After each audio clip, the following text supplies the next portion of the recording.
pecinta drama Korea, selamat datang di Story Drakor. Pada kesempatan kali ini, Story Drakor akan membahas drama yang berjudul Island. Drama Island yang disutradarai oleh Bae Jung mengisahkan tentang Pulau Jeju yang dikenal indah, namun memiliki sisi kelam dan menyedihkan dari Pulau Jeju. Drama Island mengisahkan orang-orang yang ditakdirkan untuk melawan kekuatan jahat yang ingin menghancurkan dunia. Cerita tentang perlawanan pada iblis akan ditampilkan kontras dengan keindahan Pulau Jeju. Karakter pertama dibintangi oleh Kim Nam Gil sebagai Fan yang berulang kali melawan iblis jahat selama ribuan tahun. Fan dikisahkan sebagai manusia setengah monster yang harus selalu melawan iblis sendirian. Karakter utama wanita dibintangi oleh Lee Da-hee sebagai Woo Min-ho, ahli waris keluarga konglomerat ternama di Daeho Group. Namun hidup Woo Min-ho tidak pernah tenang. Kemudian Cha Eun-woo sebagai pria muda yang bernama Yohan yang dikenal sebagai pengusir iblis ternama di dunia yang terlibat dalam takdir rumit tentang sebuah hari yang telah tertulis dalam ramalan. Drama ini diawali dari sebuah cerita jika semua makhluk hidup dengan rukun di sebuah pulau yang bernama Tamra. Namun kerukunan itu tidak berlangsung lama karena kekacauan yang mulai timbul ketika para dewa dan makhluk hidup mulai bertikai. Untuk itu para dewa kemudian mengorbankan ke-46 anaknya untuk mengurung makhluk-makhluk jahat. Akhirnya kekacauan sempat mereda dan gerbang tempat makhluk tersebut dikunci dan diberi nama Dol Harbang. Di zaman modern, Dol Harbang terkenal dengan sebuah patung di tengah hutan tempat yang cukup indah sehingga membuat pasangan pengantin ingin melakukan foto wedding. Tiba-tiba patung Dol Harbang hancur dan retak lalu membentuk sebuah lubang yang membuat pasangan tersebut bingung dan melihat apa yang terjadi. Kemudian keluar asap hitam yang langsung merasuki kedua pasangan tersebut dan salah satu pasangan tersebut memuntahkan lintah dari mulutnya. Ketika tukang kamera kebingungan akan di mana sepasang pengantin tersebut, tiba-tiba muncul dari belakang dan mengejutkan dengan penampilan yang menakutkan dan membunuh tukang kamera tersebut. Di suatu tempat yang jauh, kepala pendeta panik karena sebuah gambar yang mereka percayai sebagai sebuah ramalan tiba-tiba mengeluarkan warna merah seperti darah. Terlihat Bapak Pendeta menjelaskan tentang gambaran ramalan yang mengeluarkan warna merah pada gambar seseorang wanita, di mana seorang wanita tersebut adalah penyelamat dari dunia yang hampir dikuasai oleh roh jahat. Namun sayangnya wanita tersebut harus gugur dan dibunuh oleh seseorang pria yang konon katanya masih hidup sampai sekarang. Kepala pendeta tersebut berkata bahwa mereka telah menemukan juru penyelamat baru, di mana takdir akan membawa wanita tersebut kembali ke dalam Pulau Tamra. Kemudian Bapak Pendeta menegaskan Yohan untuk pergi dan membantu di Pulau Tamra karena menurutnya ini semua sudah menjadi kehendak Tuhan. Terlihat Woo Min-ho sedang mempresentasikan lukisan mahal untuk dipajang di hotel mereka, dan acara tersebut berlangsung dengan sukses. Tiba-tiba bibinya marah karena ia tidak mengetahui acara tersebut. Padahal ia adalah salah satu pemegang saham dan sepertinya bukan masalah tersebut yang dipermasalahkan bibi. Bibi dan Minho sendiri sudah lama bersaing tentang masalah perusahaan di keluarga mereka, sehingga Bibi Minho akan mendapatkan satu masalah suatu hari nanti. Dan benar saja saat pulang, Minho tiba-tiba dicegat oleh segerombolan preman dan mereka terus berupaya membuat Minho marah. Minho kemudian membanting preman-preman itu tanpa Minho sadari salah satu dari mereka telah merekam kejadian tersebut dan mereka langsung menyebarkan ke media sosial dengan hashtag jika putri dari pewaris grup Daeho sering membuat masalah hingga akhirnya saham langsung turun drastis meskipun Minho tahu ini ulah bibinya. Namun ayahnya Minho tetap saja tidak terima apapun penjelasan dari Minho putrinya. Ayahnya hanya memikirkan saham dari perusahaan mereka yang tiba-tiba anjlok dan untuk membayar semua kerugian yang Minho lakukan, Minho harus menuruti semua perintah dari ayah dan juga sekretaris ayahnya untuk berhenti bekerja dan fokus menjadi seorang pelatih di sebuah sekolah SMA di Pulau Tamra, tepatnya di Pulau Jeju. Sesampai di Pulau Jeju, ketika Minho menampakkan kakinya di Pulau Jeju, tiba-tiba ia mengalami dentuman di dada. Minho bingung dengan apa yang terjadi. Dentuman itu seolah-olah bertanda jika seorang juru selamat telah kembali ke Pulau Jeju, dan seorang wanita tua bernama Geum Baek-ok merasakannya.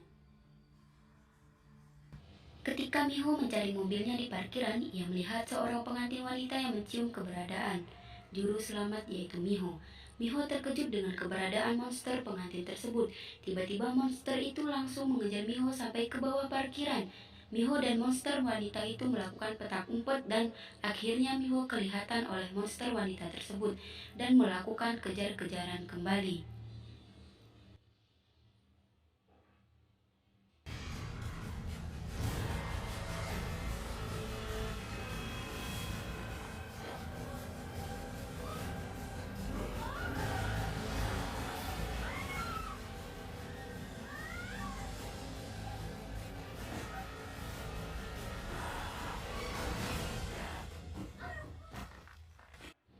Miho sempat bersembunyi di dalam sebuah truk, namun monster itu mampu merusak badan truk, sementara Miho hanya mampu berteriak ketakutan.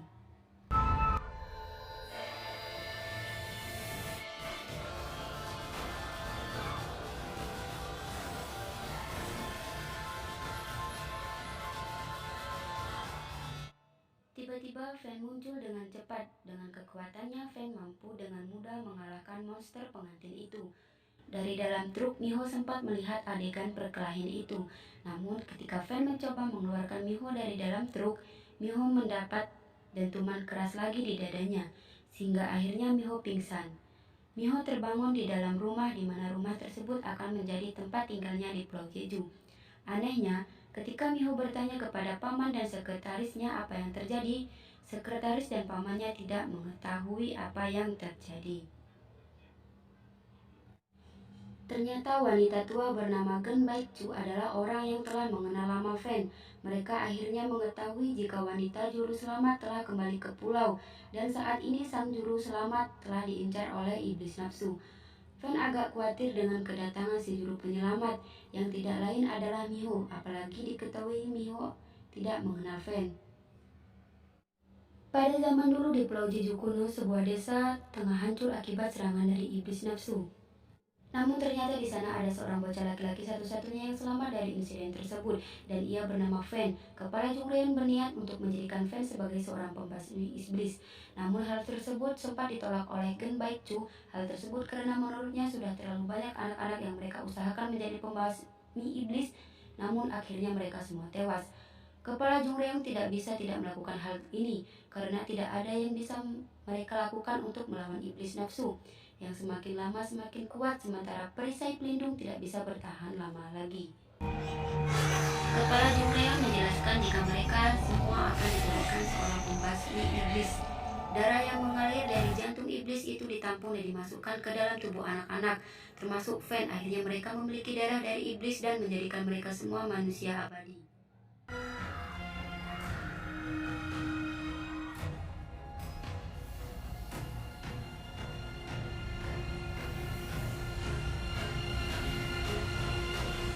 Namun tidak semua anak bisa bertahan melewati proses tersebut sehingga hanya tersisa 2 anak saja, yaitu Fan dan Gongtan.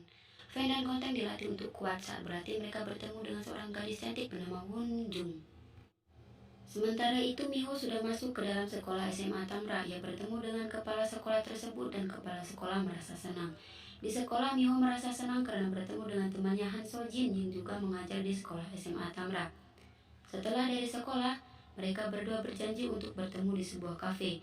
Di tengah perjalanan, salah satu anak buah Miho memberi info tentang dalang di balik kasus yang menimpa Miho. Ternyata itu semua ulah dari sekretaris kepercayaan Miho, yaitu sekretaris Kang. Ia bersama bibinya Miho dari awal sudah berniat untuk menjatuhkannya. Miho tidak menyangka orang yang ia percayai selama ini telah mengkhianatinya. Miho kesal, kemudian ia langsung pergi dari sana dengan berjalan kaki. 어떻게든 뺏으려 하고 끌어내리려 하고 오히려 아저씨나 강 실장이 더 가족 같았어. 그게 빈말이든 진심이든 나 무슨 일 생기면 걱정부터 해주니까 난 그런 게 가족일 거라고 생각했어. 얘기하라고 했는데. 미안해 아가씨.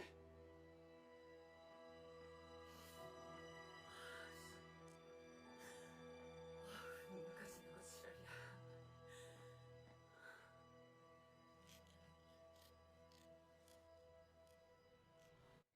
Terlihat sekretaris Kang yang menyesali perbuatannya dihinggapi oleh sebuah roh jahat. Akhirnya roh jahat itu memasuki raga sekretaris Kang dan mencium keberadaan Miho sang juru selamat. Dan ia mengejar Miho. Miho bingung mengapa sekretaris Kang melakukan hal itu kepadanya. Miho tertangkap dan kemudian dicekik oleh roh tersebut. Roh yang memasuki sekretaris Kang. Miho hanya bisa berteriak ketakutan dan terus memanggil sekretaris Kang.